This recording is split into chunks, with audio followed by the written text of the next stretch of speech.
I'm Tracy Light from Smartdesc, an IT charity specialist, and I'm talking today to Adam Monks from Smartdesc, who's director and co-founder. And we're talking about planning your communication and technology to support blended office-based and home-based working. First question, really, what technologies have worked well during the lockdown?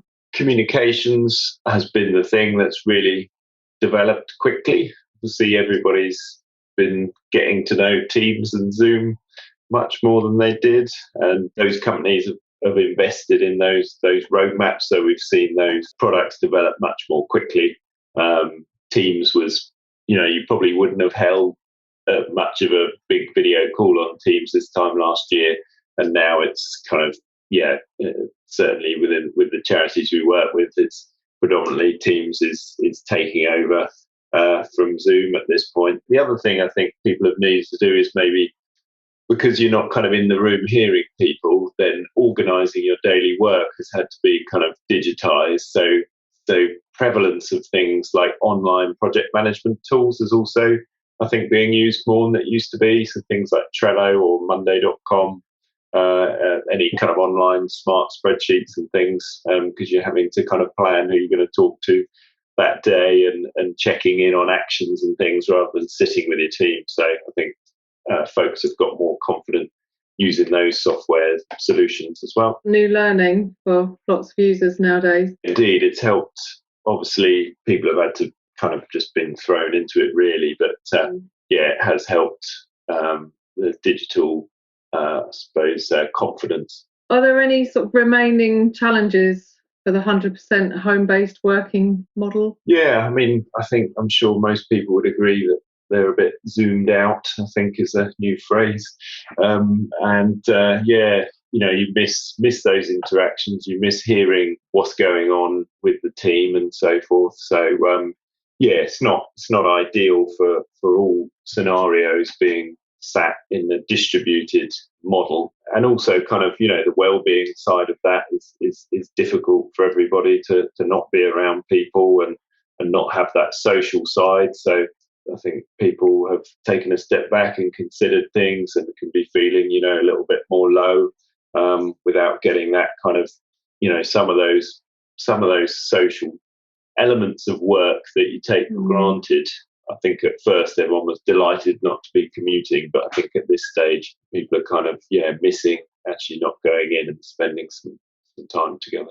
If the vaccination programme is successful, so lockdown finishes and organisations start sort of coming back to the office, what do you think is going to be the biggest sort of the freshest challenges to plan for next? Yeah, it's going to be a really interesting thing to watch. As you say, we don't really know what's going to happen yet, unfortunately, with coming out of lockdown. But if and when that starts to ease and we start to return to the office, most of the thinking is that things are going to change fairly considerably. The likelihood, I think, the charities we're working with are all considering a kind of a blended model of allowing folks to be at home some days and in the office the other days, and that will mean that you're kind of the technology is really going to have to support that blended model. So it's going to be interesting to see kind of how working at your desk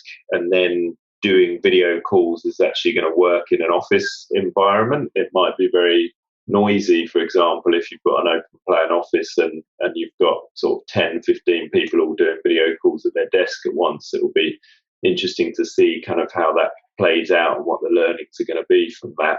Equally in meeting rooms, as we all knew before lockdown, the one or two people dialing in tended to get quite a poor experience compared to people in the room and felt not particularly involved in the meeting. So the meeting room technology is going to have to get better than what it was before lockdown. I don't think colleagues are going to kind of accept that there's a meeting room where you're starting a meeting and you're fumbling around trying to dial into a sort of conference bridge and so forth, and then somebody on the other end can't really hear what's going on.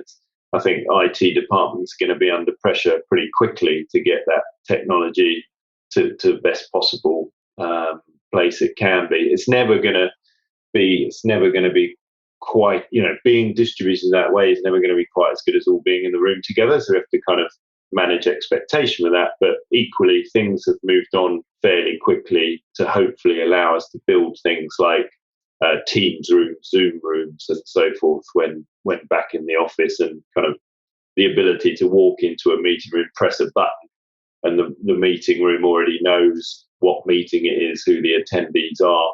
It comes up straight away on the big screen, and the room's properly mic'd up so that everybody can be heard. But obviously, that comes at a bit of an investment. There's a lot of new technologies that you've already mentioned, like Zoom rooms and things like this. But are there any other sort of specific technologies that you think are going to help in the future? I think Teams and Zoom really, really have it down.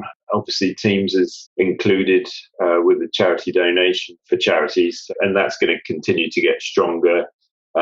We had the Microsoft chief exec saying in January that they're kind of going all in on Teams for this year. Ahead, they're going to invest more in it. They really want to position it as the central working space for the workforce. So, I think Teams is the one to watch. And the Teams room offering, Microsoft are kind of also offering to set up a couple of rooms for companies to sort of get them to start dipping their toe in the water of Zoom rooms, as it were. And what that really means, Zoom rooms, is just that you've got a meeting room that's got its own kind of Teams account. It's there in the calendar to be booked. And then you can go so far as to have a tablet on the outside of the meeting room, a tablet on the table or on the desk in the meeting room, and it's one click and you're into the meeting, and then it just works seamlessly, essentially. And it comes down to companies that can set that up for charities and do that for them at an affordable price. In terms of thinking about budgets, I would maybe think about not necessarily thinking you need every single meeting room to be a Teams room, but to think about what the office configuration will be. You may want some meeting rooms that don't have technology in, that can be used for more traditional brainstorming sessions with people that are just in the office. And then, you potentially have one or two Teams rooms, but it'd be important to pilot these as well. So perhaps think about just getting one Teams room, meeting room in sooner rather than later, take the learnings from how that works, and then see sort of how many other rooms that would be sensible to roll it out to. Thanks for that. So I'm just thinking along the lines of when an organisation is commencing a communications technology project for a blended workforce, what kind of dependencies do they need to consider before they start? Sure, that makes sense. So I suppose without sort of rushing at the IT solution, I suppose from the IT department's point of view, we need a steer on the workforce model. So is it now, is it signed off corporately that people can work from anywhere, so that we can start to plan from there, and also working with our colleagues in estates teams to think about what the office configuration is going to look like. So there's fundamental questions about what is the office going to be used for.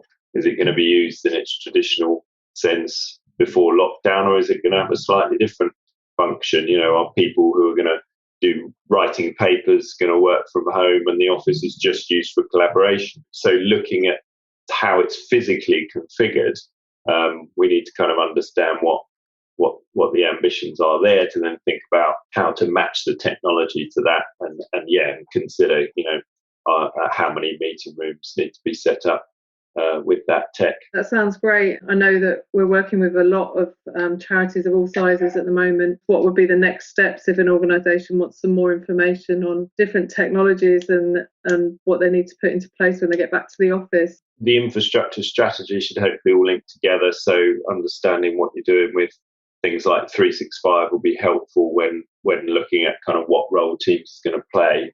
And that will help sort of think about Teams room versus Zoom rooms and things like that. From a Smartdesc perspective, we offer like a 3-hour consultation on pretty much anything to charities. So, if anybody wants to reach out to us, we can go into a bit more detail. Probably the best thing to do is to catch us on solutions@smartdesk.co.uk and book some time in with one of the IT directors. Yeah, absolutely.